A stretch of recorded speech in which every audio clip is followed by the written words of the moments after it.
কোটা আন্দোলন নিয়ে কাউকে ঘোলা পানিতে মাছ শিকার করতে দেয়া হবে না বলে হুঁশিয়ার করেছে ছাত্রলীগ। বিকেলে ঢাকা বিশ্ববিদ্যালয়ের মধুর ক্যান্টিনে সংবাদ সম্মেলনে এই হুঁশিয়ারি দেন নেতারা। ছাত্রলীগ সভাপতি সাদ্দাম হোসেন বলেন, সাধারণ শিক্ষার্থীরা ঘরে ফিরে গেলেও পেশাদার আন্দোলনকারীরা ঘোলা পানিতে মাছ শিকারের আশায় জনদুর্ভোগ বাড়াচ্ছে। এখন জন্ম সনদ দিয়ে খোলো বিকাশ স্টুডেন্ট অ্যাকাউন্ট।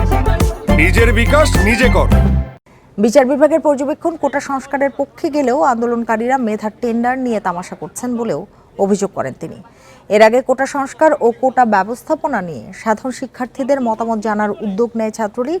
ছাত্রলীগের এক সংবাদ বিজ্ঞপ্তিতে জানানো হয়, সাধারণ শিক্ষার্থীরা কোটা নিয়ে কি ভাবছেন, তারা কি চাইছেন সেটি জানতে পলিসি অ্যাডভোকেসি ও ডোর টু ডোর ক্যাম্পেইন শুরু করবেন তারা।